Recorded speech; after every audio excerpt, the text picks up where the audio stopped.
Ecology and environment में अभी जो हम स्टार्ट करेंगे वो है पोल्यूशन। देखिए पोल्यूशन जो है वो सबसे इंपॉर्टेंट है। हर साल लगभग 2 क्वेश्चन, अगर आप करंट अफेयर्स को भी मिला लीजिएगा तो वो 2 क्वेश्चन फिक्स है कि यहाँ से आपको मिल जाएगा। देखिए इसमें पढ़ना क्या है, सबसे पहला है air pollution, agricultural pollution, solid waste, waste management. उसके बाद एक्वेटिक पोल्यूशन, क्लाइमेट चेंज में है ozone depleting substance, global warming, green house gas और मेजर पोल्यूटेंट क्या क्या है वो सब पढ़ेंगे। देखिए सबसे पहले एयर पोल्यूशन होता क्या है। देखिए पोल्यूशन ऐसा सब्सटेंस बोल दीजिए, ऐसा मैटर बोल दीजिए कि हमारे जो ह्यूमन का जो बॉडी है, ह्यूमन के बॉडी को इम्पैक्ट डाले, ह्यूमन को बॉडी को बैड इम्पैक्ट डाले, अच्छा इम्पैक्ट नहीं बैड इम्पैक्ट डाले। जैसे हो गया नर्वस सिस्टम डैमेज कर सकता है, कोई चेस्ट में प्रॉब्लम हो सकता है, रेस्पिरेटरी सिस्टम में प्रॉब्लम हो सकता है, सांस लेने में दिक्कत हो सकता है, ब्रेन में कोई दिक्कत हो सकता है। तो ऐसा अगर पोल्यूशन से हो रहा है तो उसको पोल्यूटेंट बोलेंगे। जिस चीज से अगर ऐसा पोल्यूशन हो रहा है तो उसको बोलेंगे पोल्यूटेंट। अब देखिए पोल्यूटेंट क्या क्या है। तो पोल्यूटेंट बहुत बहुत से प्रकार के हो सकते हैं, कोई फिक्स पैटर्न नहीं है। जो चीज हमारी इन्वायरमेंट में ह्यूमन लाइफ या एनिमल लाइफ का जो बॉडी है उसको डैमेज करे उसको बोलेंगे पोल्यूटेंट। अब देखिए फॉसिल फ्यूल, फॉसिल फ्यूल में ऑर्गेनिक मैटर होता है। जब भी आप सुनिएगा कि फॉसिल फ्यूल कैसे निकला, तो आप देखिएगा कि कहीं अगर बहुत ज्यादा डेड बहुत दिनों से पड़ा हुआ है कहीं पे, तो वो ऑर्गेनिक मैटर से टाइम टू टाइम क्या होगा, फॉसिल फ्यूल निकलना स्टार्ट हो जाएगा। फॉसिल फ्यूल में बेसिकली जो होता है वो है कार्बन, सल्फर और नाइट्रोजन। कार्बन सल्फर और नाइट्रोजन, यही कार्बन सल्फर और नाइट्रोजन जब ऑक्सीजन के साथ रिएक्ट होता है तो बनाता है कार्बन का ऑक्साइड, सल्फर का ऑक्साइड और नाइट्रोजन का ऑक्साइड। जैसे यहाँ पे कोल या पेट्रोलियम एग्जांपल लीजिए, ये कोल पेट्रोलियम क्या है, ऑर्गेनिक मैटर। जब इसको बर्न करते हैं ऑक्सीजन के प्रेजेंस में तो ये कार्बन का ऑक्साइड में डाइवर्ट हो जाता है, सल्फर के ऑक्साइड रिलीज करेगा और नाइट्रोजन का ऑक्साइड रिलीज करेगा। ये रिलीज करेगा एटमोस्फेयर में, एटमोस्फेयर में ये कार्बन का ऑक्साइड, सल्फर का ऑक्साइड और नाइट्रोजन का ऑक्साइड रिलीज करना स्टार्ट हो जाएगा। अब देखिए सीओ यानी कि कार्बन मोनोऑक्साइड पॉल्यूटेंट में सबसे पहला है। जब कोई भी चीज इनकम्प्लीट बर्निंग होता है ना, तो उसमें से धुआं बहुत ज्यादा निकलता है, स्मोक बहुत ज्यादा निकलता है। इनकम्प्लीट बर्निंग से क्या निकलता है, स्मोक। जब कोई भी चीज स्मोक निकलता है तो हमारे रेस्पिरेटरी सिस्टम को सबसे पहले डैमेज करता है। तो incomplete burning of fossil fuel, इसमें क्या होता है, कार्बन बेस्ड नाइट्रोजन भी हो सकता है सब। देखिए एक चीज आप याद रखिएगा, जब भी आपको एमसीक्यू में पूछा जाए कि ये ऑर्गेनिक मैटर है, कोई ऑर्गेनिक मैटर का नाम दे दे और इसमें से पूछ दे carbon, nitrogen, sulphur, potash, phosphorus और भी कुछ कुछ नाम दे दिया जाए, तो आप उसमें समझ ही जाइएगा कि कुछ ये सारा कुछ ऑर्गेनिक मैटर से निकलेगा ही। क्योंकि ऑर्गेनिक मैटर में इतना ज्यादा गैसों का समूह है कि आप ये अंदाजा नहीं लगा सकते कि ये गैस निकलेगा और ये नहीं निकलेगा। तो आप आंसर डाल सकते हैं कि यस, लगभग 90% आपका करेक्ट होने का चांस बन सकता है। अब देखिए कार्बन मोनोऑक्साइड है, इसको शॉर्ट लाइफ बोला जाता है। शॉर्ट लाइफ क्यों बोला जाता है, क्योंकि मान लीजिए कि इसका ड्यूरेशन जो है, पोल्यूटेंट का ड्यूरेशन बहुत कम है, लेस टाइम के लिए ये एटमोस्फेयर में रहेगा। जब इसको बर्न कीजिएगा तो ब्लू फ्लेम के साथ ये बर्न होगा। अब ये बहुत इंपॉर्टेंट है, ये याद रखिएगा, जब कार्बन मोनोऑक्साइड रिएक्ट होगा हीमोग्लोबिन यानी कि ब्लड से, तो ब्लड के साथ क्या होता है, ऑक्सीजन भी शरीर के अंदर एंट्री करता है। तो ये इनहिबिट्स कर देगा, ऑक्सीजन को अंदर जाने ही नहीं देगा, फ्लो बंद कर देगा, फ्लो को कंट्रोल कर लेगा और बंद कर देगा हीमोग्लोबिन के साथ अगर रिएक्ट हो गया कार्बन मोनोऑक्साइड। अब एक चीज आपको याद क्या रखना है, एक सेकेंड इसको पहले मिटा देते हैं ताकि स्पेस हो जाए। एक चीज आप याद रखिएगा, CO2 कार्बन डाइऑक्साइड। देखिए कार्बन डाइऑक्साइड क्या होता है, ये पॉल्यूशन नहीं है, पॉल्यूटेंट नहीं है, इसको याद रखिएगा। तो पॉल्यूटेंट नहीं है तो क्या है, ये है ग्रीन हाउस गैस। ये ग्रीन हाउस गैस है, यानी कि हमारे एटमोस्फियर को ये गर्म, हॉट क्लाइमेट कर सकता है। डायरेक्ट इंपैक्ट, देखिए पॉल्यूटेंट होता है हमारे शरीर को डायरेक्ट इंपैक्ट डालता है, डायरेक्ट इंपैक्ट डालेगा हमारे बॉडी को। लेकिन ये ग्रीन हाउस गैस क्या है, हमारे शरीर को इंपैक्ट डालेगा लेकिन डायरेक्ट नहीं, डायरेक्ट नहीं, डायरेक्ट नहीं। तो कैसे, एटमोस्फेयर इन्वायरमेंट के साथ। पहले ये इन्वायरमेंट को डैमेज करेगा, उसके बाद इन्वायरमेंट से रिलेट है हम, तो उसके बाद ह्यूमन को दिक्कत होगा। तो आप बोल सकते हैं कि CO2 क्या है, पोल्यूटेंट नहीं है, ग्रीन हाउस गैस है। अब यहाँ पे ये एक बहुत इंपॉर्टेंट है, ओजोन। जब आप फिजिकल ज्योग्राफी पढ़ रहे थे तो उस टाइम भी हम ओजोन पढ़ाए थे। तो देखिए ओजोन जब स्ट्रेटोस्फेयर में हो, स्ट्रेटोस्फेयर में हो तो इसको गुड ओजोन बोलेंगे, गुड ओजोन। जब ट्रोपोस्फेयर में हो, लोअर एटमॉस्फेयर में, ट्रोपोस्फेयर में, तो इसको बोलेंगे बैड ओजोन। जब ये ट्रोपोस्फेयर में ओजोन होगा तो ये पॉल्यूशन का काम करेगा। ट्रोपोस्फेयर में पॉल्यूशन का, स्ट्रेटोस्फेयर में ये काम करेगा, ये हमको यूवी रेज से प्रोटेक्ट करेगा, यूवी रेज से प्रोटेक्ट करेगा, प्रोटेक्ट करेगा, ये लिख लीजिएगा। यूवी रेज बेसिकली क्या होता है, हमारे स्किन को डैमेज करता है, स्किन कैंसर, स्किन कैंसर होता है यूवी रेज से। तो ये यूवी रेज को क्या करेगा, सनलाइट से यूवी रेज आया तो ये स्ट्रेटोस्फेयर में ही ओजोन क्या करेगा, उसको बांध के रख लेगा, नीचे नहीं जाने देगा, ट्रोपोस्फेयर तक पहुंचने ही नहीं देगा। मान लीजिए कि अगर ट्रोपोस्फेयर में थोड़ा बहुत पहुंच गया तो ये पॉल्यूशन का काम करेगा। ये क्या करेगा, पॉल्यूशन का काम। ओजोन बेसिकली एक लेयर है, गैस का लेयर है, गैस का लेयर है। गैस का लेयर क्या करता है, हमको यूवी रे से प्रोटेक्ट करता है जब ये स्ट्रेटोस्फेयर में हो, जब ये कहाँ हो, स्ट्रेटो। लेकिन जब ये ट्रोपोस्फेयर में अगर पहुंच जाए तो ये बहुत ज्यादा हानिकारक होगा, पॉल्यूशन बहुत ज्यादा इंपैक्ट डालेगा। देखिए, तब ये ग्रीन हाउस गैस का भी काम करेगा, फोटोकेमिकल स्मॉग ये होता है, इसका भी काम करेगा, और पॉल्यूटेंट तो है ही। कब, जब ये ट्रोपोस्फेयर में, लोअर एटमॉस्फेयर की बात हो रही है। जब ये अपर एटमॉस्फेयर में, स्ट्रेटोस्फेयर की बात हो तो ये बहुत ज्यादा है, चाहिए ही। आगे चल के हम पढ़ेंगे ओजोन डिप्लेटिंग, डिप्लेटिंग। तो ओजोन डिप्लेटिंग बेसिकली क्या होता है, ऐसा सब्सटेंस होता है जो ये जो लेयर है, गैस का लेयर है ओजोन का, इसको ब्रेक करता है। जब ये ब्रेक कर देगा, मान लीजिए कि ओजोन के लेयर को ब्रेक कर देगा, पतला कर देगा, तो इससे यूवी रेज निकल के हमारे एटमॉस्फेयर तक पहुंच जाएगा, फिर हमको स्किन कैंसर, स्किन कैंसर का सामना करना पड़ेगा। तो इसलिए ये जो लेयर है ओजोन का, ये बहुत ज्यादा इंपॉर्टेंट है, ये होना चाहिए ट्रोपोस्फेयर में। अब देखिए ओजोन बनता कैसे है, बेसिकली स्ट्रेटोस्फेयर में क्या होता है, ओजोन टूटता, सॉरी, ऑक्सीजन साथ में किसी एक ओ का कंपाउंड मिला के बनता O3। देखिए ओजोन डिप्लेटिंग, पहले ओजोन का बनना समझिए, डिप्लेटिंग बाद में समझेंगे। ओजोन का फॉर्मेशन, फॉर्मेशन देखिए, एक ऑक्सीजन, और ऑक्सीजन क्या करेगा, दूसरा ऑक्सीजन इसको तोड़ेगा, कोई चार्ज पार्टिकल आ गया, जैसे यूवी रेज ही आया, यूवी रेज क्या करेगा, इस ऑक्सीजन को ब्रेक करेगा, ओ को अलग करेगा, एक O प्लस और एक O माइनस में, एक O प्लस और एक O माइनस में। तो ये O माइनस क्या करेगा, दूसरे ऑक्सीजन के साथ कंपाउंड बनाएगा और O3 में डाइवर्ट हो जाएगा। बेसिकली यही जो O3 बनता है, इसी को बोला जाता है ओजोन।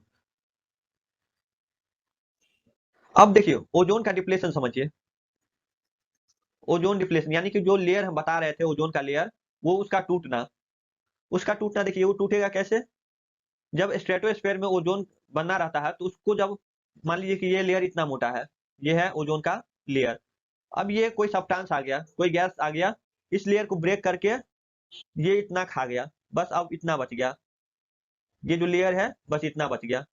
तो इसी को बोला जाता है ओजोन डिप्लेटिंग या ओजोन होल, इसको बोला जाता है ओजोन होल या ओजोन का डिप्लेशन। बेसिकली O3 का O2 में ब्रेक होना, O3 का O2 में ब्रेक होना, ये तो ओजोन का डिप्लेशन।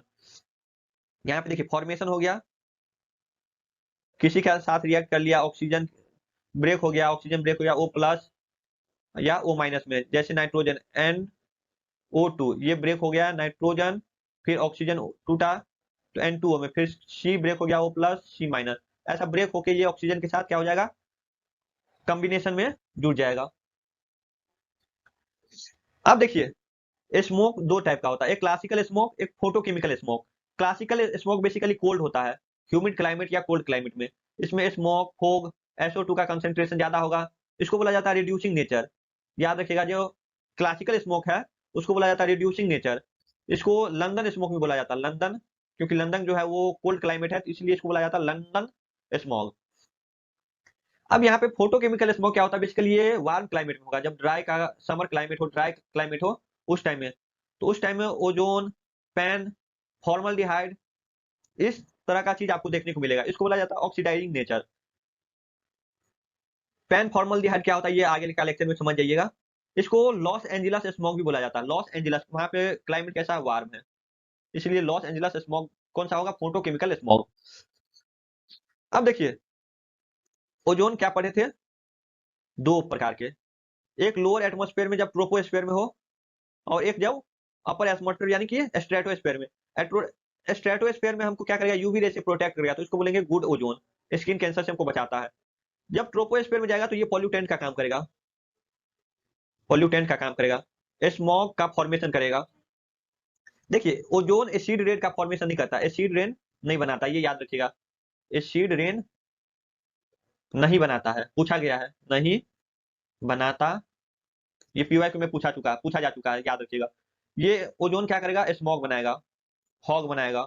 जब ये volatile organic compound BOC, volatile organic compound और नाइट्रोजन के ऑक्साइड के साथ जो कंपाउंड बनाएगा, तो ओजोन का फॉर्मेशन से और फाइन पार्टिकल, इस दोनों का मिक्सअप से स्मॉग का कंसेंट्रेशन बहुत ज्यादा हाई हो जाता है।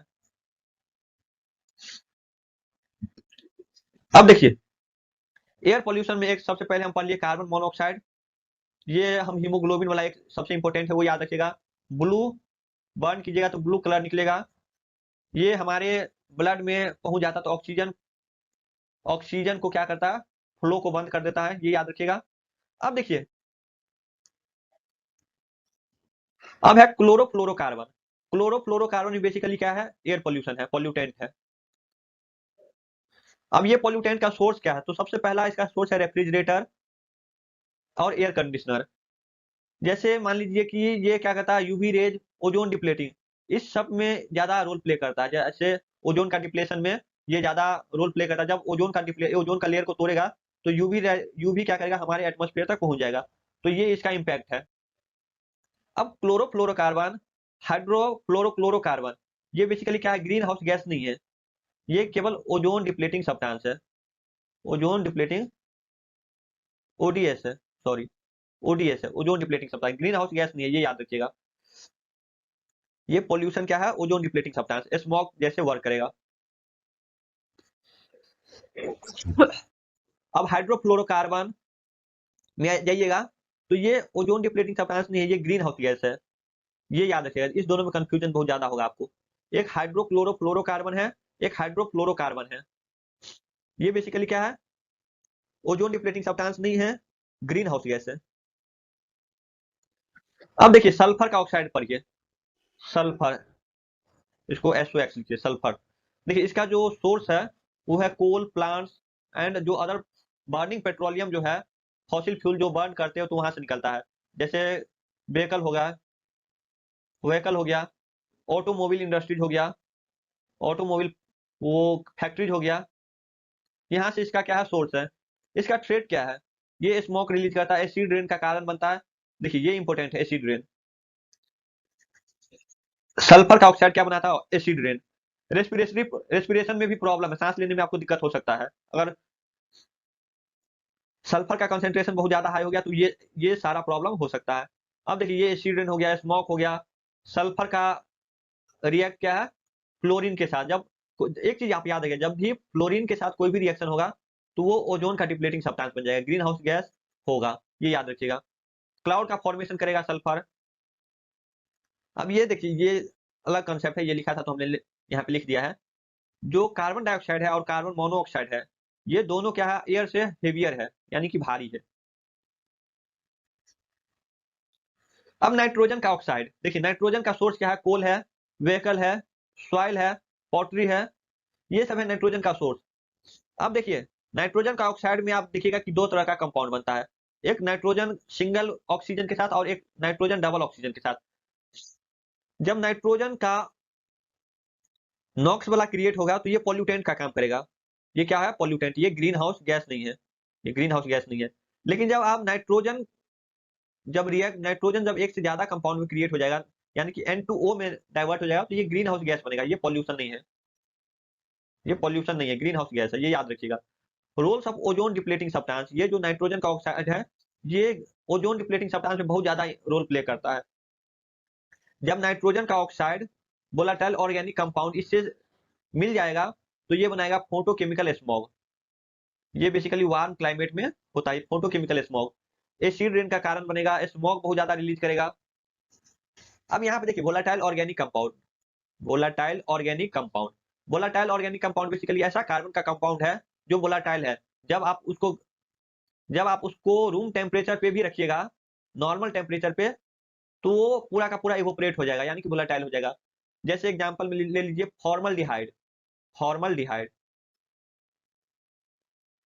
फॉर्मलडिहाइड ये वोलाटाइल ऑर्गेनिक कंपाउंड है। यहाँ पे फुल फॉर्म लिखा है, देखिए वोलाटाइल ऑर्गेनिक कंपाउंड। ये कार्बन का बेसिकली कंपाउंड है, रूम टेम्परेचर पे इवोपरेट हो जा रहा है।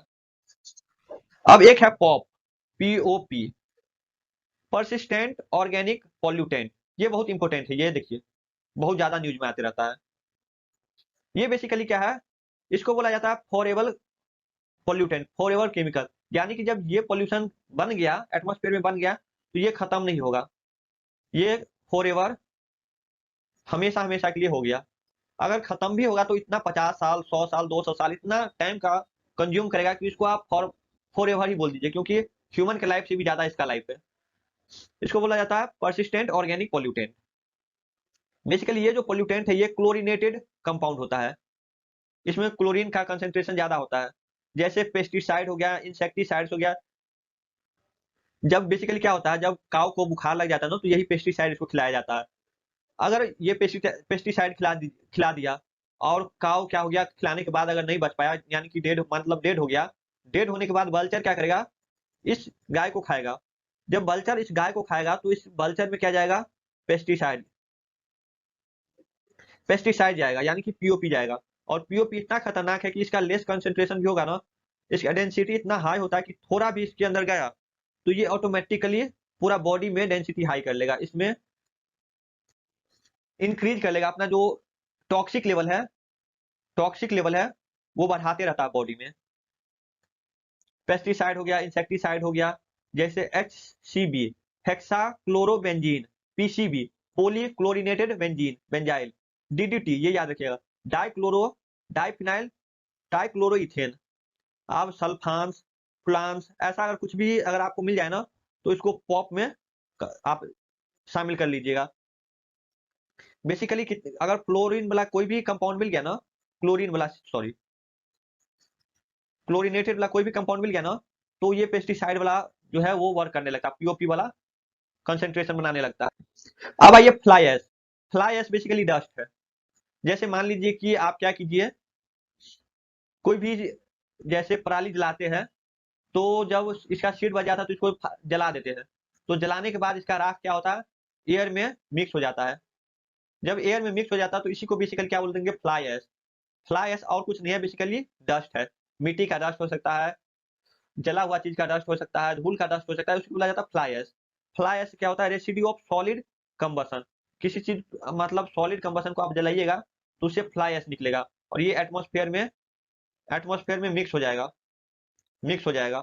अब इसका कंपोजिशन क्या है, calcium oxide, silica oxide, aluminium silicate, ये सब क्या है, इसका कंपोजिशन है।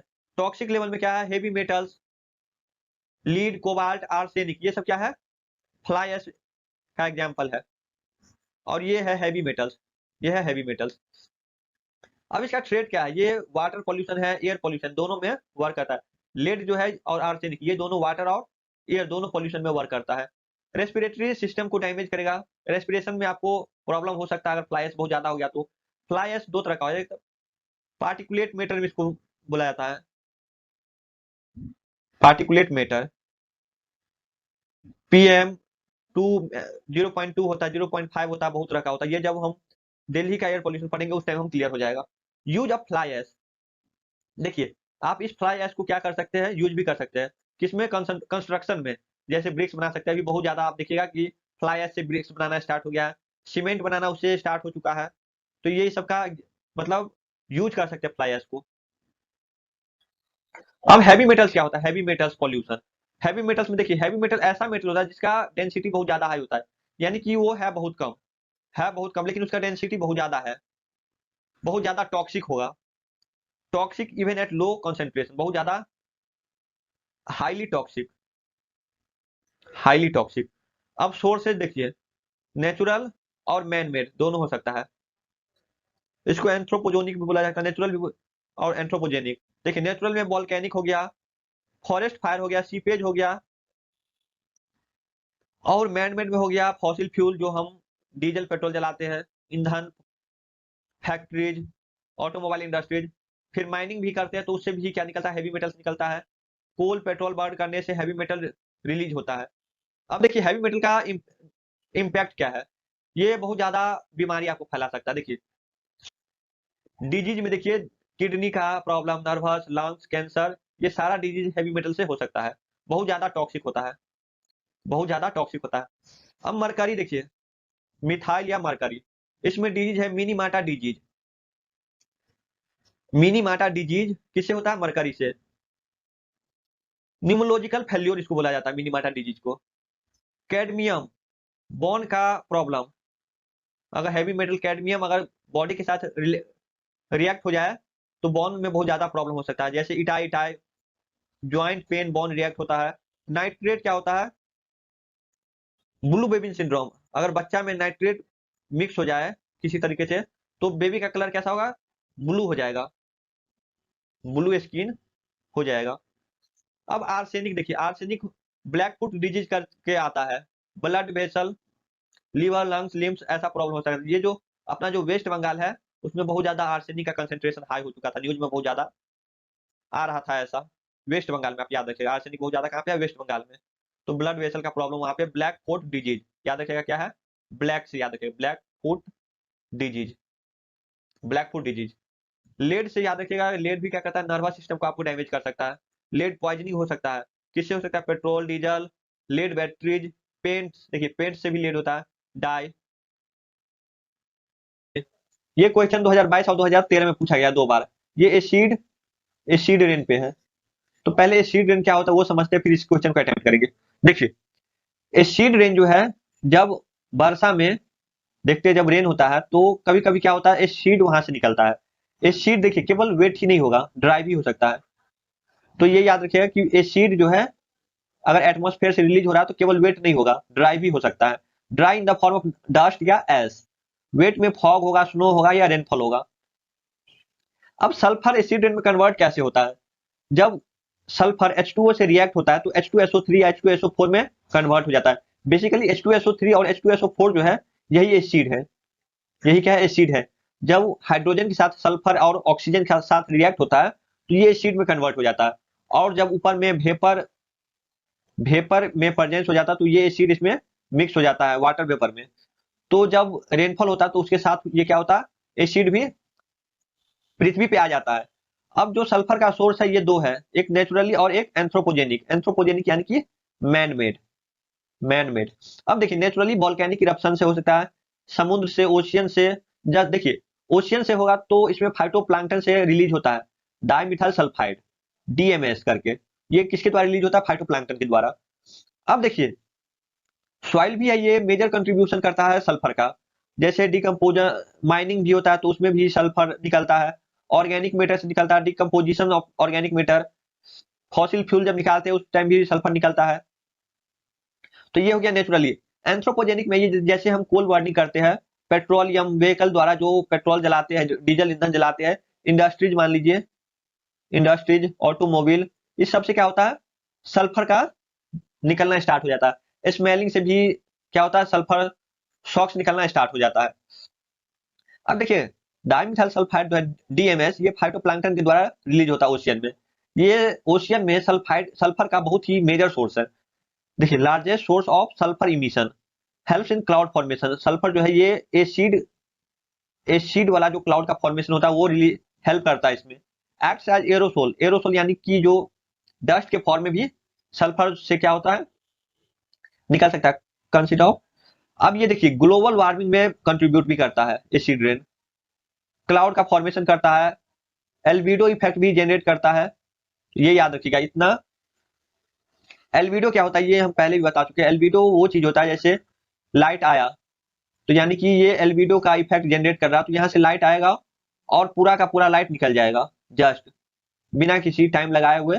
तो इसको बोला जाता है एल्बिडो। तो सल्फर में एल्बिडो का भी क्वालिटी गुण है। अब आइए देखिए एसिड रेन में नाइट्रोजन, नाइट्रोजन, नाइट्रोजन भी एसिड रेन का मेजर सोर्स है। नाइट्रोजन भी H2O से, H2O से जब रिएक्ट होता है तो H2N2O या H2NO2 में रिएक्ट हो जाता है। तो ये भी क्या है? बेसिकली एसिड है, एसिड है। अब इसका भी दो सोर्स है, एक नेचुरल और एक एंथ्रोपोजेनिक। नेचुरल यही हो गया volcanic, soil, dead matter organic compound, ocean. उसके बाद एंथ्रोपोजेनिक में जाइएगा तो ऑर्गेनिक मैटर हो गया, जैसे कि कोल बर्निंग हो गया, पेट्रोलियम बर्निंग हो गया, कोल कंबशन हो गया, ऑटोमोबाइल हो गया, फैक्ट्रीज हो गया, इंडस्ट्रीज हो गया। तो ये सब सोर्स हो गया कि नाइट्रोजन कहाँ से रिलीज होता है। अब देखिए ये क्वेश्चन 2 बार पूछा जा चुका है, 2022 में और 2013 में। कंसीडर द फ्लोइंग, देखिए carbon monoxide, nitrogen dioxide, ozone और सल्फर डाइऑक्साइड। अभी हम क्या पढ़े, नाइट्रोजन डाइऑक्साइड और सल्फर डाइऑक्साइड। तो इससे तो हमको अभी तो जस्ट पता चल जाएगा, लेकिन एक चीज आप याद रखिएगा, ये जो ओजोन है, ओजोन गैस है, ये O3 है। जब O3 है तो ये देखिए नाइट्रोजन से रिएक्ट होगा, नाइट्रोजन ऑक्साइड बनाएगा। ये ग्रीन हाउस गैस है, ग्रीन हाउस गैस है। लेकिन ये पॉल्यूटेंट का भी काम कर सकता है, पॉल्यूटेंट का भी काम कर सकता है, लेकिन ये एसिड रेन का फॉर्मेशन नहीं करता है, एसिड रेन का फॉर्मेशन नहीं करता ओजोन। तो जब ओजोन का आप कट कीजिएगा तो ये दोनों एलिमिनेट हो जाएगा, और यहाँ पे बच रहा केवल सल्फर। तो सल्फर नहीं, नाइट्रोजन भी है, तो बी इसका करेक्ट आंसर होगा, ऐसे याद रखिएगा। अब देखिए क्लाइमेट चेंज में ओजोन, हम इससे पहले वाला लेक्चर में बहुत अच्छे से पढ़े थे। इसमें थोड़ा समझ लीजिए कि ओजोन क्या है। जैसे ये हमारा हो गया स्ट्रेटोस्फीयर, स्ट्रेटोस्फीयर, और ये हो गया ट्रोपोस्फीयर। यहाँ पे क्या होगा, सनलाइट आएगा, यूवी रेज आएगा सनलाइट के फॉर्म में। तो यूवी रेज को ये यही, सॉरी, यूवी रेज को ये क्या करेगा, यहीं पे बंद कर देगा जाना, इससे आगे यूवी रेज को नहीं जाने देगा, ट्रोपोस्फीयर तक नहीं पहुंचने देगा। अगर यूवी रेज हमारे एटमॉस्फेयर में पहुंच जाए तो ये स्किन कैंसर फैलाएगा, स्किन कैंसर फैलाएगा, बहुत ज्यादा ह्यूमन को हार्म पहुंचाएगा। तो अगर ये ओजोन, ओजोन का जो लेयर है, अगर ये ट्रोपोस्फीयर में है तो ये गुड ओजोन है, गुड ओजोन। अगर ये, सॉरी, अगर स्ट्रेटोस्फीयर में है तो ये गुड ओजोन है। अगर ये ट्रोपोस्फीयर तक पहुंच गया तो ये पॉल्यूटेंट का काम करेगा, पॉल्यूटेंट का काम करेगा। ये फॉग बना लेगा, स्मॉग बना लेगा, तो ये ट्रोपोस्फीयर में बहुत ही ज्यादा हार्म हो जाएगा, पॉल्यूटेंट का काम करेगा। अब देखिए ओजोन डिप्लेटिंग, डिप्लेशन क्या है ये समझिए। एक मिनट, इसको थोड़ा, इससे पहले वाला लेक्चर में भी बहुत अच्छे से क्लियर हो चुका था, इसमें भी देख लीजिए। देखिए मान लीजिए कि ये ओजोन का लेयर है, ओजोन का लेयर है, O3 का लेयर, O3 का लेयर है स्ट्रेटोस्फीयर में, स्ट्रेटोस्फीयर में। अब यहाँ पे क्या हो रहा है, यहाँ से यहाँ से कोई गैस जा रहा है, यहाँ से कोई गैस जा रहा है। गैस कौन सा जा रहा है, हेलोजन्स, क्लोरीनेटेड, ब्रोमीन, फ्लोरीन, ऐसा जा रहा है, HCFC। ये सब क्या है, ओजोन डिप्लेटिंग सब्सटेंस है। तो ये जब यहाँ पे जाएगा ना ओजोन के पास स्ट्रेटोस्फीयर में, तो इसको ब्रेक करेगा, इसको क्या करेगा, कट करेगा, इसको ब्रेक करके इसको पतला करेगा। केवल इतना पार्ट में अब ओजोन का लेयर बच गया, ये वाला पार्ट को पूरा पूरा तोड़ दिया, ब्रेक कर दिया। जब इसको ब्रेक कर देगा, ये गैस जब इसको ब्रेक कर देगा, तो जब ऊपर से यूवी रे जा रहा है, ऊपर से जब यूवी रे जा रहा है तो इसको पूरा बंद नहीं कर पाएगा, कुछ ना कुछ नीचे चल जाएगा। जब नीचे चल जाएगा तो ये हमको स्किन कैंसर करके देगा, यूवी रेज क्या करेगा, स्किन कैंसर बना के देगा। इसीलिए हम क्या करते हैं, ट्रोपोस्फीयर में ओजोन का जो लेयर है उसको पतला डिप्लेटिंग, मतलब तोड़ना नहीं चाहते, उसको बनाए रखना चाहते हैं। अगर ये चीज सब एटमॉस्फेयर में रिलीज हो रहा है, जैसे HFC, क्लोरोफ्लोरोकार्बन, हाइड्रोफ्लोरोक्लोरोकार्बन, तो ये क्या कर रहा है, ODS का काम करता है, ओजोन डिप्लेटिंग सब्सटेंस का काम करता है। तो ये ब्रेक कर दे रहा है ओजोन को, ओजोन क्लियर को तोड़ रहा है। इसके लिए हम चला रहे वियना कन्वेंशन, मॉन्ट्रियल प्रोटोकॉल और किगाली कन्वेंशन। जब ये एक्ट एंड पॉलिसीज वाला लेक्चर पढ़ाएंगे तो उसमें ये सारा चीज कवर हो जाएगा कि क्या क्या है। अभी आप केवल याद रखिए कि वियना कन्वेंशन किससे रिलेटेड है, ozone depletion, Montreal protocol ozone, Kigali ozone depleting. अब देखिए CFC, HCFC, ये दोनों ओजोन डिप्लेटिंग सब्सटेंस है, ये क्या है, ODS है, ODS है। लेकिन HFC, हाइड्रोफ्लोरोकार्बन, HFC, ये याद रखिएगा, ये ग्रीन हाउस गैस है, ओजोन डिप्लेटिंग सब्सटेंस नहीं, ODS नहीं है। इंपोर्टेंट करके ये याद रखना है, HFC करके आप याद रख लीजिए, ये ODS नहीं है, आपको कंफ्यूजन बहुत ज्यादा होगा। HFC के बाद अगर किसी में भी क्लोरीन आपको दिखे, क्लोरीन देखे, ब्रोमीन देखे, तो आप ODS में मान के उसको टिक लगा सकते हैं। लेकिन HFC को छोड़ के, HFC क्या है, ग्रीन हाउस गैस है, ODS नहीं है। अब क्लाइमेट चेंज में आइए ग्लोबल वार्मिंग पे। ग्लोबल वार्मिंग बेसिकली होता क्या है, ग्रीन हाउस गैस क्या है, ग्रीन हाउस गैसेज, ये क्या है ये समझिए। देखिए ग्रीन हाउस गैस बेसिकली क्या है, ये हमारा अर्थ है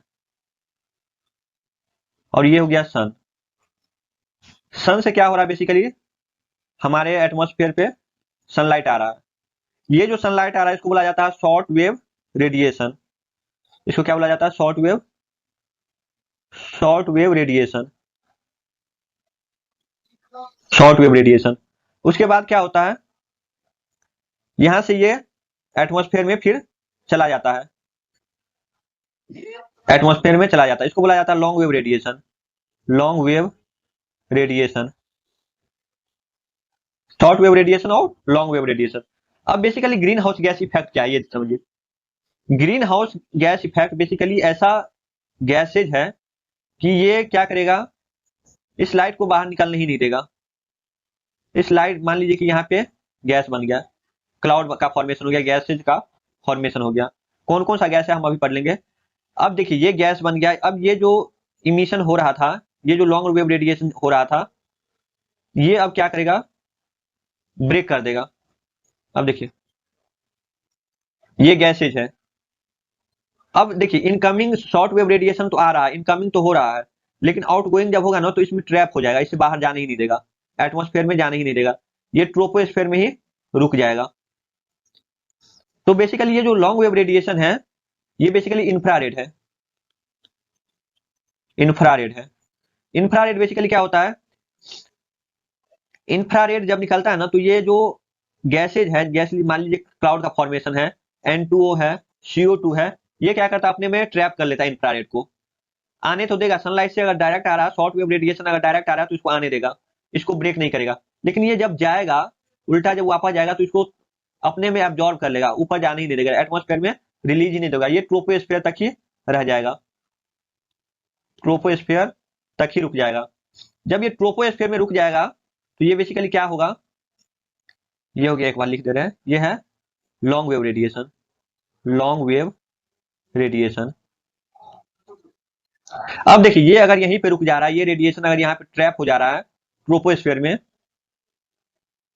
तो ये क्या करेगा, हीट रिलीज, बहुत ज्यादा हीट कर देगा, अर्थ को वार्म कर देगा, ये जो एटमॉस्फेयर है हमारे सराउंडिंग में इसको बहुत ज्यादा वार्म कर देगा, बहुत ज्यादा गर्म कर देगा। इससे क्या होगा, हमारा जो कोई कोई जीव ऐसा है, कोई कोई एनिमल या बर्ड बोल दीजिए ऐसा है कि इतना हीट को वो सरवाइव नहीं कर पाता है, तो उससे क्या होता है, उसका डेड हो जाता है। तो ये ग्रीन हाउस गैस है बेसिकली बहुत ज्यादा हार्म पहुंचा सकता है किसी किसी रीजन में, जैसे कोई अगर जानवर बहुत ज्यादा हीट रिलीज, हीट एब्जॉर्ब नहीं कर सकता वो तो मर ही जाएगा। तो ये कंडीशन बनता है ग्रीन हाउस गैस। अब देखिए ग्रीन हाउस गैस कौन कौन सा है, तो यहाँ पे हम आपको नाम लिख के दे दे रहे हैं ग्रीन हाउस गैस में। एक हो गया CO2 कार्बन डाइऑक्साइड, N2O, उसके बाद हो गया मीथेन CH4, FG हो गया, H2 हो गया वाटर वेपर।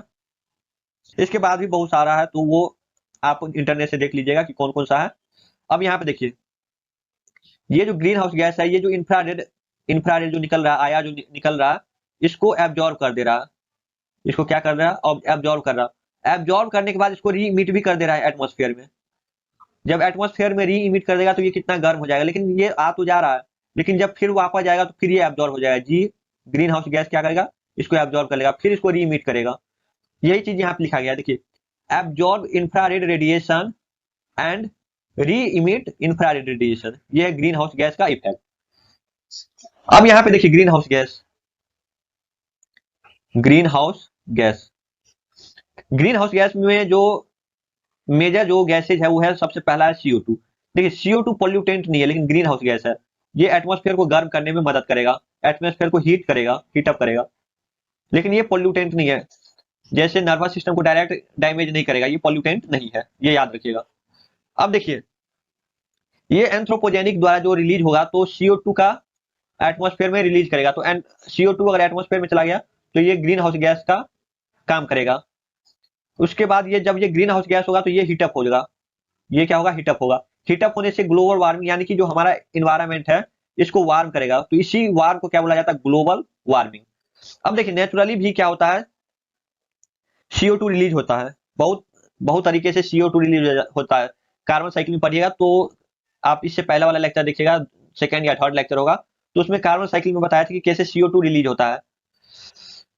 अब देखिए सोर्स तो हो गया कि ऑर्गेनिक हो गया, फॉसिल फ्यूल हो गया, और इससे पहला वाला लेक्चर देखिएगा, एक दो लेक्चर, तो उसमें पता चल जाएगा। ग्लोबल वार्मिंग मेजर कॉजेज है, थ्रेट है, पॉल्यूटेंट नहीं है, ये याद रखिएगा, ग्रीन हाउस गैस है। CO2 क्या है? ग्रीन हाउस गैस है, ग्लोबल वार्मिंग है। सेकेंड है मीथेन, CH4। मीथेन, यहाँ पे देखिए मीथेन कहाँ कहाँ से रिलीज होता है, तो एग्रीकल्चर से, एलाइड सेक्टर से, राइस फील्ड से, इंडस्ट्री से, यहाँ से रिलीज होता है। अब CH4 है, ये क्या है? ग्रीन हाउस गैस है, ग्रीन हाउस गैस है। सॉरी यहाँ पे गलत लिखा गया है, CH4 जो है, CH4 जो है ये पॉल्यूशन भी है, पॉल्यूटेंट भी है, पॉल्यूटेंट भी है। CH4 ग्रीन हाउस गैस भी है और पॉल्यूटेंट भी है, ये याद रखिएगा, यहाँ पे गलत लिखा है, CH4 is also pollutant.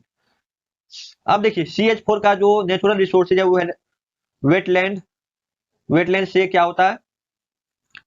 Methane release होता है, नेचुरल गैस से भी मीथेन रिलीज होता है, शेल गैस से रिलीज होता है। पार्मा फॉरेस्ट क्या होता है? अब देखिए ये होता है पर्मा फॉरेस्ट, एक है ये, जो आप इनसाइड अर्थ जाइएगा तो रॉक्स, रॉक्स या आइस, इसमें क्या होता है, कोई कोई चीज क्या होता है, फ्रोजन होता है, यानी कि बर्फ बन जाता है। जब ये 0 डिग्री से नीचे पहुंच जाएगा, 0 डिग्री सेल्सियस से नीचे या 32 डिग्री से फ़ारेनहाइट से नीचे 2 या उससे ज्यादा साल तक उसमें रह जाता है, तो उसको बोला जाता है पर्मा फॉरेस्ट। तो उससे भी मीथेन का रिलीज होता है, वो भी तो ऑर्गेनिक ही है। ऑर्गेनिक जब फ्रोजन हो जाता है, बर्फ बन जाता है, तो वहां से भी मीथेन रिलीज होता है। एक होता है जुगाली, जब आप देखते होंगे कि जानवर, काऊ जो है वो जुगाली करता है, जितना भी जानवर है जो जुगाली करने वाला जानवर है वो मीथेन रिलीज करता है। एग्रीकल्चरल सेक्टर से मीथेन रिलीज होता है, जैसे राइस का फील्ड हो गया, राइस कल्टीवेशन हो गया, तो वहां से क्या होता है, मीथेन रिलीज होता है।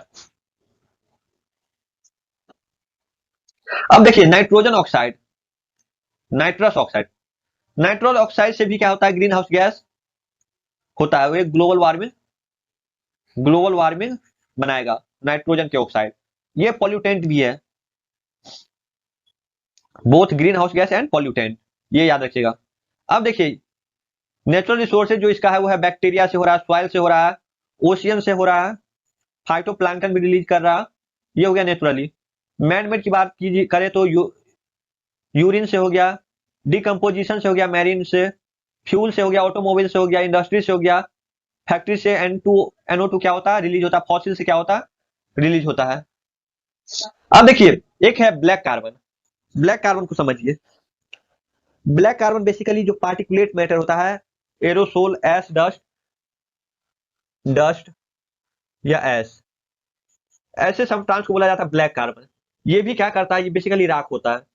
ये भी क्या करता है, ग्रीन हाउस गैस में, ग्रीन हाउस गैस में इंपॉर्टेंट रोल प्ले करता है, क्योंकि ये क्या होता है, CO2 से जाके मिक्सअप हो जाता है। तो ये जब CO2 से मिक्सअप हो जाता है ब्लैक कार्बन, तो ये हैवी हेवी रोल प्ले करता है एटमॉस्फेयर को गर्म करने में, थोड़ा भी रिलीज होने नहीं देता है, पूरा जो IR है उसको बंद कर देता है। देखिए पार्टिकुलेट मैटर हो गया एरोसोल, इसको बोला जाता है सूट। ये जो प्रोड्यूस होता है ये इनकम्प्लीट बर्निंग होता है, कार्बन मोनोऑक्साइड यहाँ से रिलीज होता है। देखिए इसका जो लाइफ टाइम है बहुत ही कम है, फ्यू डेज या वीक्स बोल सकते हैं। ये ग्लोबल वार्मिंग का तो कंट्रीब्यूट करता है, लेकिन बहुत ही कम कंट्रीब्यूट करता है, क्योंकि इसका जो लाइफ टाइम है बहुत ही कम है।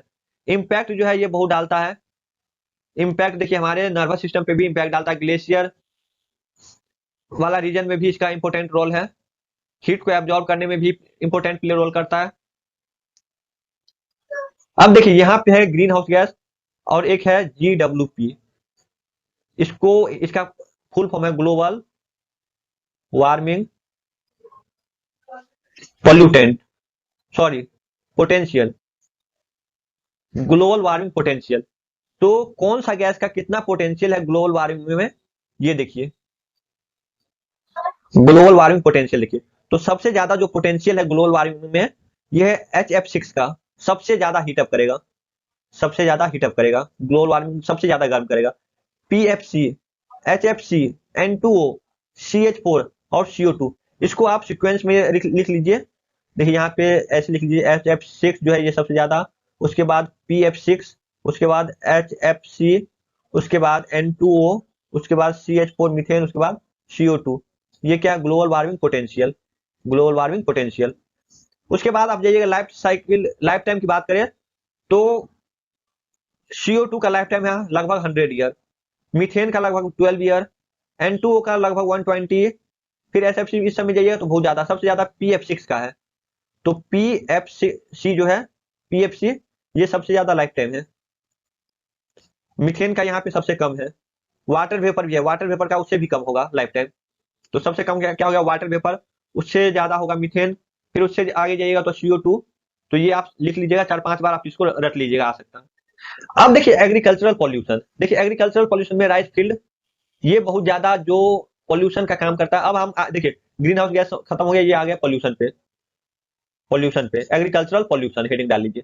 एग्रीकल्चरल पॉल्यूशन में सबसे ज्यादा मेजर रोल जो है वो CH4 है। CH4 हम अभी देखिए ग्रीन हाउस गैस भी है। CO2 ये ग्रीन हाउस गैस भी है। नॉक्स जो है ये एसिड रेन का काम करता है, एसिड रेन। ये चीज सब क्या होता है, बहुत ज्यादा रिलीज होता है राइस का एग्रीकल्चर से। अब देखिए CH4 है, ये बहुत ज्यादा रिलीज होता है मीथेन।